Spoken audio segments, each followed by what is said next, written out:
Hello बच्चों, आज हम एनसीईआरटी गणित कक्षा 10 के बुक से प्रश्नावली 5.2 के प्रश्न संख्या 15 से हल करना स्टार्ट करेंगे। क्योंकि इसके पहले के सारे प्रश्नों का हल हमने करवा रखा है पिछले वीडियो में, जिसका लिंक आपको डिस्क्रिप्शन में मिल जाएगा, आप उसको वहां से देख सकते हैं। प्रश्न संख्या 15 में दिया है n के किस मान के लिए दोनों समांतर श्रेणियों, यहाँ पर दो समांतर श्रेणी दिया है, एक दिया है 63, 65, 67 डॉट डॉट डॉट करके, और दूसरा समांतर श्रेणी दिया है 3, 10, 17 डॉट डॉट डॉट करके के nवें पद बराबर होंगे। इसमें हमें n का मान ज्ञात करना है, जबकि दोनों समांतर श्रेणी के nवें पद क्या है, आपस में बराबर है। तो चलिए हम शुरू करते हैं।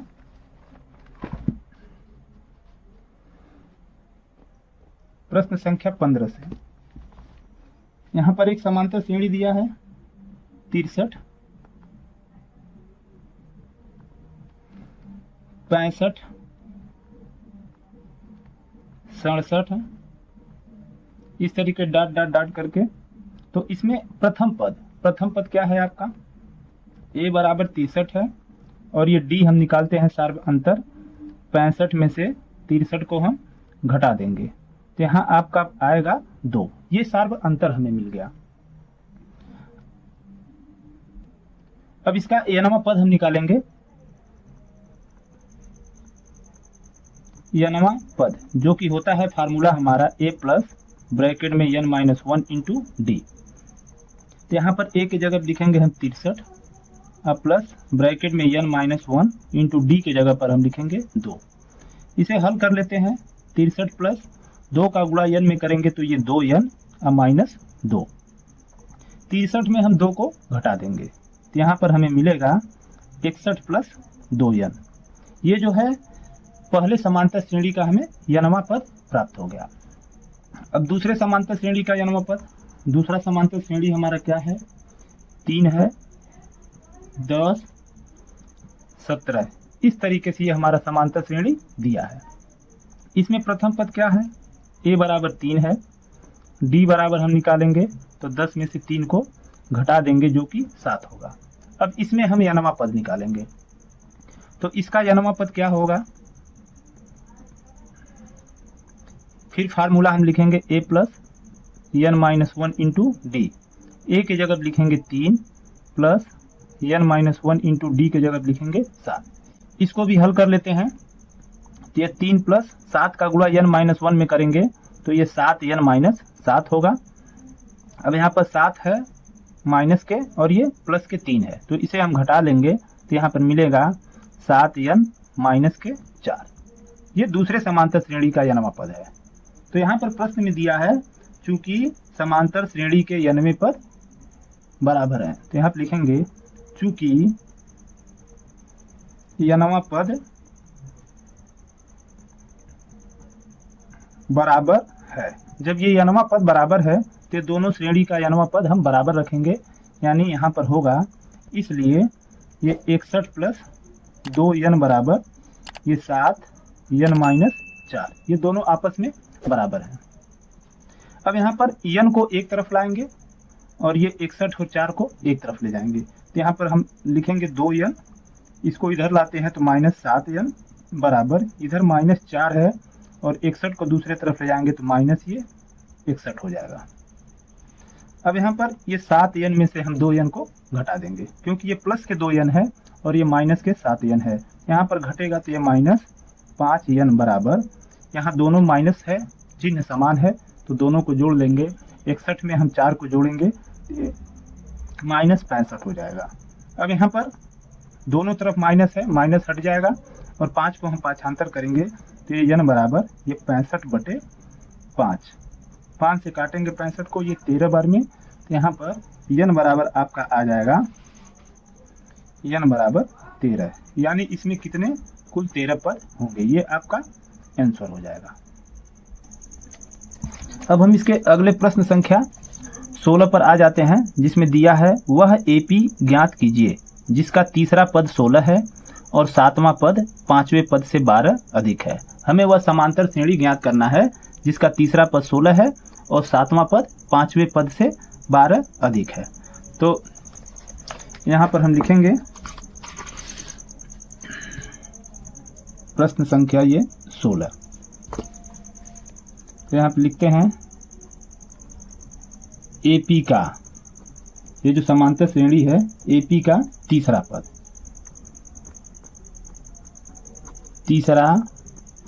पद बराबर 16 दिया है।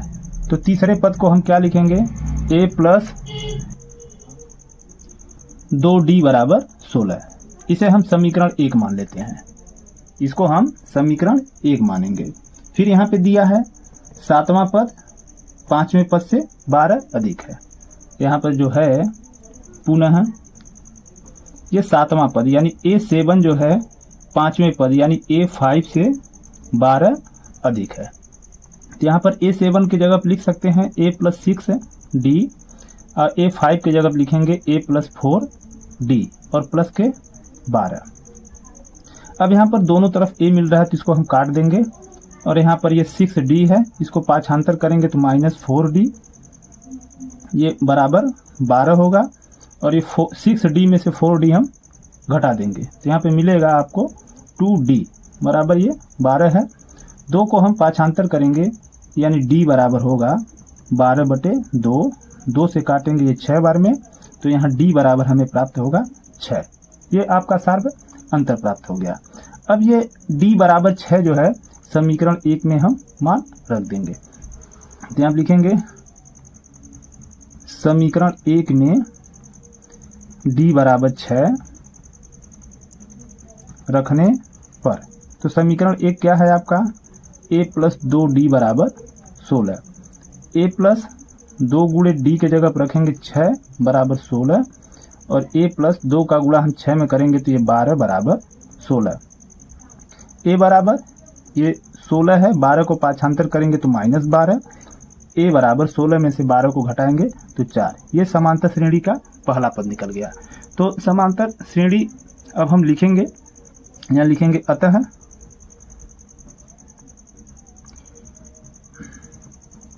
समांतर श्रेणी। समांतर श्रेणी आपका क्या होगा, पहले हम पहले पद को लिखते हैं, ये पहला पद a है। दूसरा पद हमें क्या प्राप्त होगा, पहले पद में हम ये सार्व अंतर जो ये d है इसको हम जोड़ देंगे तो 4 में हम 6 को जोड़ेंगे तो ये दूसरा पद 6 प्राप्त होगा, 10 प्राप्त हो जाएगा। फिर 10 में हम 6 को जोड़ेंगे तो ये 16, फिर 16 में हम 6 को जोड़ेंगे तो ये 22। इस प्रकार ये श्रेणी हमारी बनती चली जाएगी, यानी समांतर श्रेणी का पहला पद 4, दूसरा 10, तीसरा 16 और चौथा 22। इस तरीके से श्रेणी हमारी बढ़ती चली जाएगी। तो ये आपके प्रश्न का आंसर है। अब चलिए हम इसके 17वें प्रश्न पर आते हैं, जिसमें दिया है AP 3, 8, 13 और यहाँ पर डाट डाट डाट दिया है 253 में अंतिम पद से 20वां पद ज्ञात कीजिए। हमें 20वां पद ज्ञात करने के लिए कह रहा है, वो भी अंतिम पद से।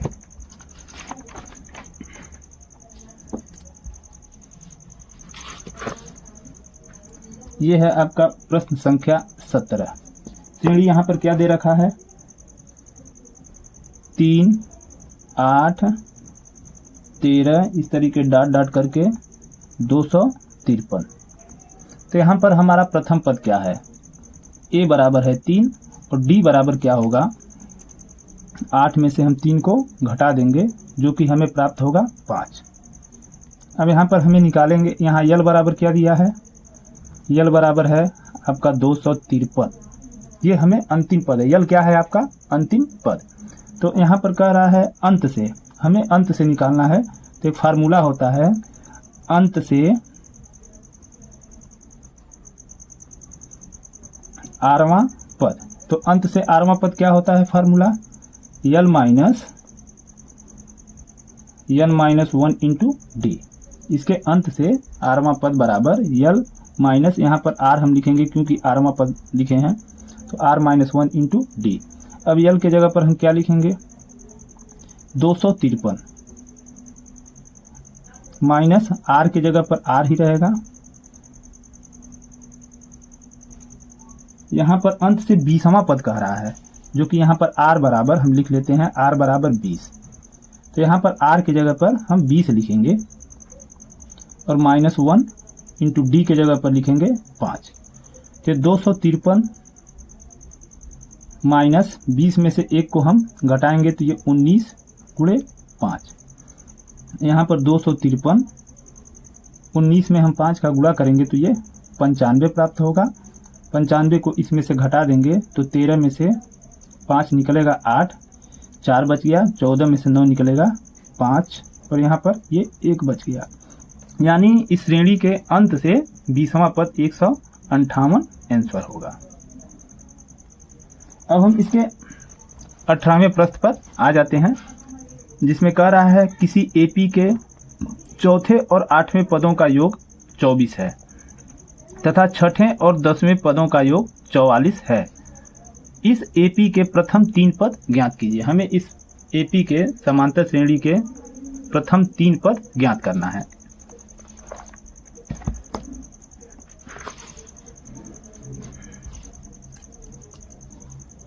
प्रश्न संख्या 18, यहाँ पर लिखेंगे माना प्रथम पद बराबर ए और सार्व अंतर बराबर डी। अब इसमें प्रथम शर्तानुसार क्या है? प्रथम शर्तानुसार इसमें कह रहा है चौथे और 8वें पदों का योग 24 है, यानी A4 प्लस A8 बराबर ये 24 दिया है। तो चौथा पद क्या है लिखेंगे हम A प्लस 3D, 8वां पद लिखेंगे A प्लस 7D बराबर ये 24। यहाँ पर A में A को जोड़ेंगे तो 2A और 7 और 3 10, यानी ये 10D होगा बराबर 24। इसमें हम 2 कॉमन ले लेते हैं, 2 कॉमन लेंगे तो A प्लस 5D बराबर ये 24। 2 को इधर लाएंगे, पाछांतर करेंगे तो A प्लस 5D बराबर 24/2। इसे काट देंगे, ये 12 बार में कटेगा तो यहाँ पर A प्लस 5D बराबर 12। ये आपका समीकरण 1 हो गया। फिर आगे इसका दूसरा शर्त क्या है? दूसरी शर्तानुसार इसमें कह रहा है छठवें और 10वें पदों का योग, यानी छठवां पद और 10वां पद, यानी A10, इसका योगफल दिया है 44। छठवें पद के जगह लिखेंगे A प्लस 5D और 10वें पद के जगह पे लिखेंगे A प्लस 9D बराबर 44। यहाँ पर A में A को जोड़ेंगे तो ये 2A हो जाएगा और प्लस ये 9 5 14D बराबर 44।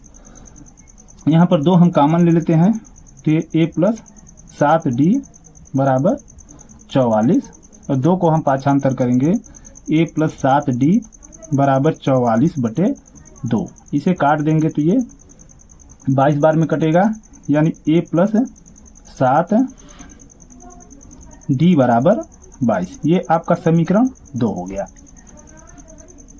अब हम क्या करेंगे, समीकरण 1 और समीकरण 2 को हल कर देंगे।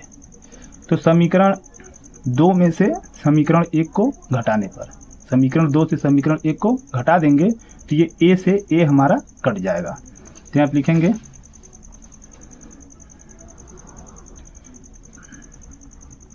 समीकरण 2 से समीकरण 1 को घटाने पर। अब यहाँ पर A में से 1 को घटाएंगे तो ये 0 हो जाएगा, यानी कट जाएगा, और 7D में से हम 5D को घटाएंगे तो 2D मिलेगा, यानी ये मिलेगा 2D बराबर, यहाँ 22 में से हम 12 को घटाएंगे तो ये 10 प्राप्त होगा। अब D बराबर 2 को पाछांतर करेंगे तो 10/2, यानी 2 5 10। D बराबर आपका हो गया 5। ये हमें सार्व अंतर प्राप्त हो गया, इस समांतर श्रेणी का सार्व अंतर। अब यहाँ पर D का मान या तो आप समीकरण 1 में रख दीजिए या तो समीकरण 2 में रख दीजिए। तो हम समीकरण 1 में रख देते हैं, जिसमें आपको आसान लगे उसमें D का मान रख दीजिए। तो यहाँ आप लिखेंगे समीकरण 1 में D बराबर 5 रखने पर। तो यहाँ पे समीकरण 1 क्या है, a प्लस 5d बराबर 12। अब यहाँ पर a प्लस 5 गुणे d के जगह पर रखेंगे 5 बराबर 12। a प्लस 5 में 5 का गुणा ये 25 बराबर 12। 25 को हम पाछांतर कर देंगे, यानी a बराबर 12 माइनस 25 हो जाएगा। अब यहाँ पर a बराबर 25 में से 12 को घटाएंगे, यानी 5 में से 2 को निकालेंगे 3, और यहाँ पर 2 में से 1 निकलेगा 1, यानी -13। a कितना निकल गया? -13। अब हमें यहाँ बताना है AP के प्रथम 3 पद। तो यहाँ पर लिखेंगे AP के प्रथम 3 पद क्या होगा? पहला पद तो हमारा -13 होगा। दूसरा पद ज्ञात करने के लिए -13 में हम 5 को जोड़ देंगे, तो यहाँ पर मिल जाएगा आपको -8। अब तीसरा पद ज्ञात करने के लिए -8 में फिर +5 को जोड़ेंगे, तो यहाँ पर आपका मिल जाएगा -3। ये आपके प्रथम 3 पद ज्ञात हो गए, आंसर हो जाएगा। अब हम प्रश्न संख्या 19 पर आ जाते हैं, जिसमें कह रहा है सुब्बा राव ने 1995 में 5000 की मासिक वेतन पर कार्य आरंभ किया और प्रत्येक वर्ष 200 रुपये की वेतन वृद्धि प्राप्त की। किस वर्ष में उसका वेतन 7000 हो गया? हमें ये बताना है कि ये 5000 रुपये से स्टार्ट किया 1995 में, और प्रत्येक वर्ष उसका वेतन 200 रुपया बढ़ता गया, तो कितने वर्ष में उसका वेतन 7000 हो जाएगा?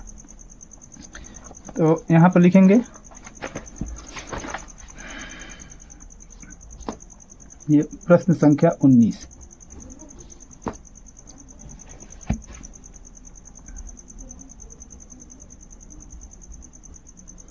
सुब्बा राव का मासिक वेतन।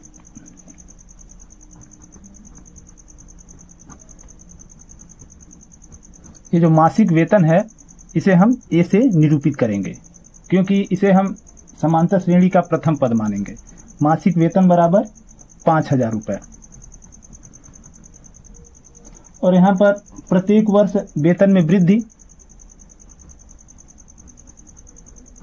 प्रत्येक वर्ष वेतन में वृद्धि। ये जो वृद्धि है हमारी, ये डी से इसको मानेंगे, क्योंकि यह समांतर श्रेणी का सार्व अंतर हो जाएगा, जो कि 200 रुपये है। अब यहाँ पर 7000 इसका अंतिम पद होगा, तो यहाँ पे लिखेंगे यल बराबर, यानी अंतिम पद, ये 7000 यहाँ पर दिया है, 7000 रुपये। तो यल बराबर फार्मूला है a plus n-1 into D बराबर 7000। तो a की जगह पर हम क्या लिखेंगे? ये 5000 लिखेंगे। 5000 प्लस n के जगह पर n लिखेंगे, क्योंकि n हमें ज्ञात करके बताना है। तो n-1 इंटू डी के जगह पर हम लिखेंगे ये 200। ये बराबर में 7000। 5000 को हम पाछांतर करेंगे तो n-1 और ये d के जगह पर 200, ये 7000 माइनस ये 5000 हो जाएगा। अब n-1 इंटू डी के जगह पर ये 200, 7000 में से हम 5000 को घटाएंगे तो ये 2000 हो जाएगा। अब ये n-1 बराबर 200 को पाछांतर करेंगे तो 2000 बटे ये 200 होगा। इसे हम काट देंगे, ये 10 बार में कटेगा, यानी n-1 बराबर आपको मिल जाएगा 10, और n बराबर ये 10, ये प्लस 1 होगा, यानी n बराबर 11। ये 11 वर्ष हो जाएगा आंसर। यानी सुब्बा राव की जो मासिक वेतन है 11 वर्ष बाद ये 7000 रुपये हो जाएगी। अब हम इसके 20वें प्रश्न पर आते हैं, जो इस प्रश्नावली का लास्ट प्रश्न है, जिसमें दिया है रामकली ने किसी वर्ष के प्रथम सप्ताह में 50 रुपये की बचत की और फिर अपनी साप्ताहिक बचत 17.5 रुपया बढ़ाती गई। यदि 90वें सप्ताह में उसकी साप्ताहिक बचत 207 रुपये 50 पैसे हो जाती है तो यन का मान ज्ञात कीजिए। रामकली जो है 50 रुपये की बचत की और प्रत्येक सप्ताह जो है 17 रुपया 50 पैसा अपने बचत में वो बढ़ाती गई, तो कितने सप्ताह के बाद उसका पैसा जो है 207 रुपया 50 पैसे हो जाएगा, उसी को हमें ज्ञात करना है।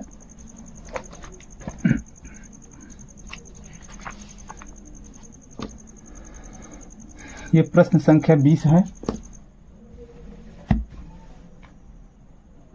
अब यहां पर लिखेंगे रामकली द्वारा प्रथम सप्ताह का बचत। प्रथम सप्ताह का बचत जो है इसे हम ए से दर्शाएंगे क्योंकि ये समांतर श्रेणी का प्रथम पद होगा। तो प्रथम सप्ताह का बचत कितना है 50 रुपए और यहां पर साप्ताहिक वृद्धि कितना हो रही है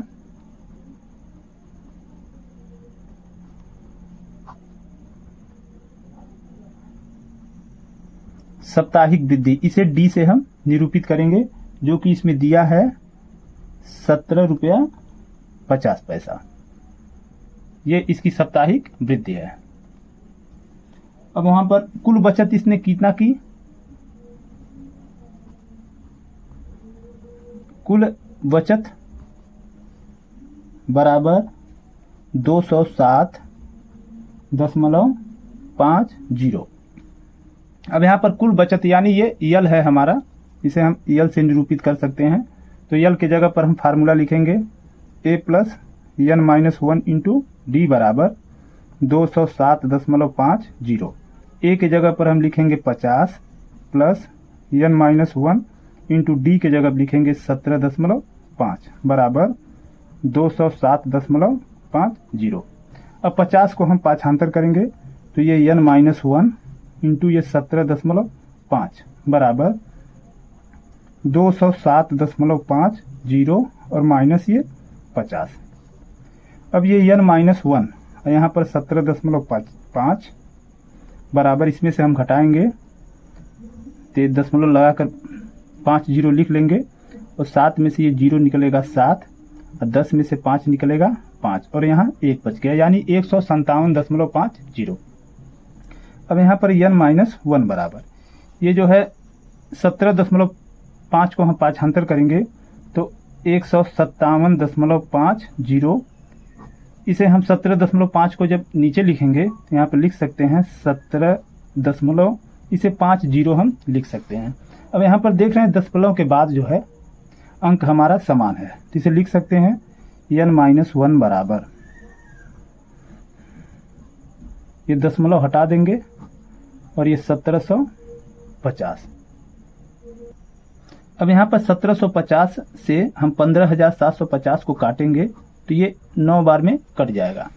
अब यहाँ पर n माइनस 1 बराबर आपका आ गया 9 और ये n बराबर 1 को पाँचांतर करेंगे तो 9 प्लस 1, इसको हम जोड़ देंगे तो n बराबर ये 10 आ जाएगा। यानी ये 10 सप्ताह में रामकली ने अपनी साप्ताहिक बचत जो है 207 रुपये 50 पैसे कर ली। ये 10 सप्ताह हो जाएगा। ये आपके प्रश्न का उत्तर हो गया। इस प्रकार इस प्रश्नावली के सारे प्रश्न समाप्त हो गए। अगर वीडियो पसंद आई हो तो कृपया इसको लाइक कीजिए और चैनल को सब्सक्राइब कीजिए।